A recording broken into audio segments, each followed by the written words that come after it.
Hi, I'm Blue from Hello the Future, and today I am just a little bit saddened because I saw this editorial in the New York Times, hooray New York Times, which said essentially that even if everyone in the entire world recycles and gives up their cars and eats locally, it is already too late, the planet is doomed, and there are so many people that our collective oomph on the planet will oomph it out of existence.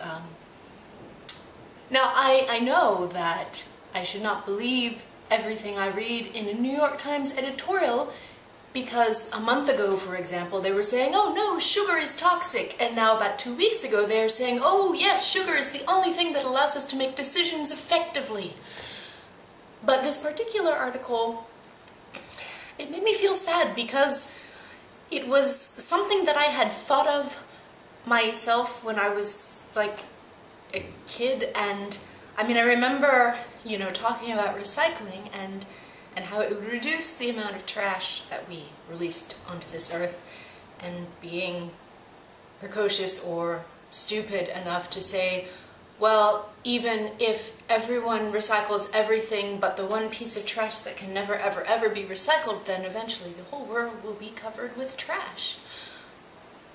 And that is sad, and I do not know what we can do about that. But anyway, so if I am a little bit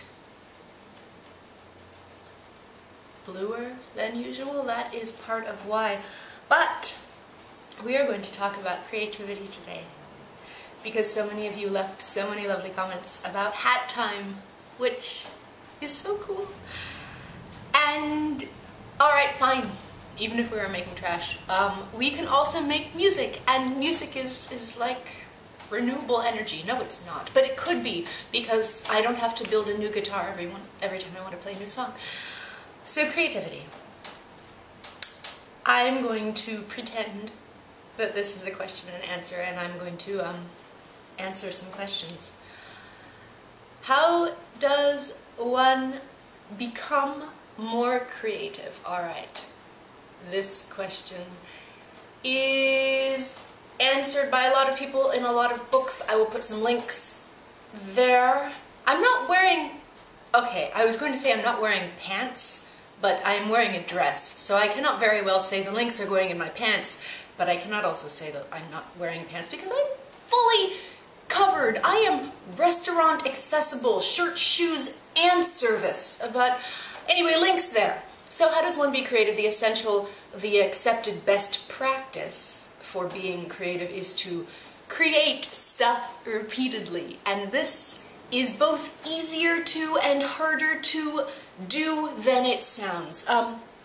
It is easy to do if you, for example, follow my lead or follow someone like Jonathan Mann's lead and commit yourself to pushing out new content, whatever it is, be it good, bad, or ugly, you know, on some kind of set schedule. And the theory is, and I have found this theory to be true, at least for me, is that this continuous push, this continuous commitment to creating stuff, whatever it is, on a schedule, will help your stuff get better over time. It may be terrible some weeks, you know, some weeks you may sing the product copy on a bottle of Sobe Life Water Hydration Nutritionally Enhanced Beverage, but in some weeks you do something that is a little better than that. And so, links, right? Here is Jonathan Mann talking about that very same thing. Here is a video of how much I have improved since I started this project. It's cool, there's like old stuff and new stuff. And here, is this in frame? Is the video of me singing the product copy of a bottle of Sobe Life Water Nutritionally Enhanced Hydration Beverage. Because sometimes that's what you gotta do. Alright, so you say, alright, fine. It's so easy. Let's just make something every week, and slowly it will get better, right? This, by the way, is also, you know, how you practice music or golf or music golf or whatever. But sometimes you will also say to yourself, okay, but I have nothing to say, you know? or I have nothing, I want to make something but I have nothing that I can think of to make, or I want to make something and I've started making it but now it's terrible and I don't want to finish it because it's terrible and I already know it's terrible, so I don't know what I'm going to do. I did that for years, honestly.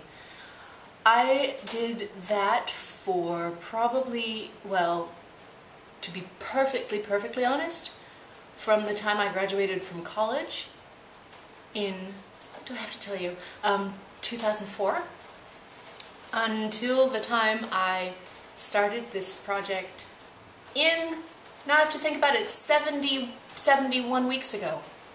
Whoa! Now we're all doing math in our heads to figure out how many years that was. Now we're all doing math in our heads. I am not so good at math in my head. 5, 6, 7, 8, 9, 10. 6 years? Did I spend 6 years trying to make things and not making things? That is sad, but okay, because I'm making things now. So what I did during those 6 years, and I know that some of you may be doing this as well, is I would start making things. I would sit down with my gritted teeth. Actually, no, it wasn't the gritted teeth part. First would come the inspiration part. Fwah! I'm gonna make something. Fwah! Fwah! Fwah! And then I'd sit down and I'd do. This is me typing. Or do clearly. Boom. And then I get to the point where it's like, oh, this is terrible. This is terrible, terrible, terrible. What am I going to do? And so then I would think of a new thing to make, and I'd start that, and it would go nowhere. And part of the reason why it wasn't going anywhere, I think, is because I felt at that particular time, again, another video for references, this is the John Green How to Be an Adult video again. At that particular time, you know, I was working at an insurance agency where they gave me a shirt because I didn't have enough shirts, and I was eating fish soup and blah blah blah, right? And so I was trying to make stuff, but I felt like I had nothing exciting to write about or think about or share because nothing particularly exciting was happening to me at that time. Even though I was setting aside hat time, seriously, I was doing this. I would come home and I would have, you know, creative time, and then I would be sad because I wasn't accomplishing anything, and then I would go watch Judging Amy, which was also sad. Though Time Daly was in it, she's cool. And I spent 6 years doing that, and trying to make things and not really making much of anything. But, you know, I have a lot of starts saved in a folder on my computer, and someday maybe I'll go back and look at them.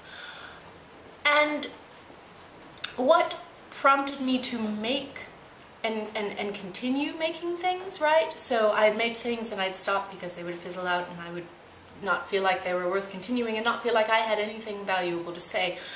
There were a couple things, a couple impeti, that is the plural of impetus. I do not know if it is really the plural of impetus, but it is today. One thing that did it, and this is going to be the last thing I'll share with you because I've shared a lot of things with you, and now I want you to finish listening to me and then go read this thing. It is a book by Stephen Pressfield called The War of Art. And I read it in the middle of making things that weren't going anywhere, and I read it, and there was a quote in it. There are a lot of quotes in it. You'll have to go read it yourself. But there's one in particular that I wrote down on a Post-it and stuck in my refrigerator. And it was there on my refrigerator for so long that it has faded away. You cannot see what it says anymore. I cannot really see what it says anymore, but it says, you'll tend to procrastinate the most. I'm making up stuff now. I know what the quote is. I'll have it written somewhere. You'll tend to procrastinate the most on what will bring you closest to your real self. Something like that. There are real words showing up that will tell you what this actually says. And I put this on the refrigerator and looked at it every day until it faded away, and I sort of just knew what it said even though the words were not there anymore. And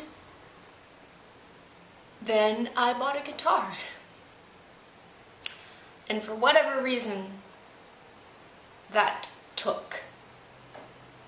All the things I did for 6 years in between didn't take. But that thing took, And I kept at it, and I guess my message to you, oh, that sounds preachy. I guess what I mean to say is this. Keep doing hat time, even if it is going nowhere. Because even if it is going nowhere, maybe 6 years later you can write something like Giant Robot Song, which is essentially about all those years I tried to make things and did not. And then when I played Giant Robot Song for people, everyone says, oh, I really like what you wrote in that song because it describes something that has happened to me as well. And that is the end. I'm done. Go recycle something.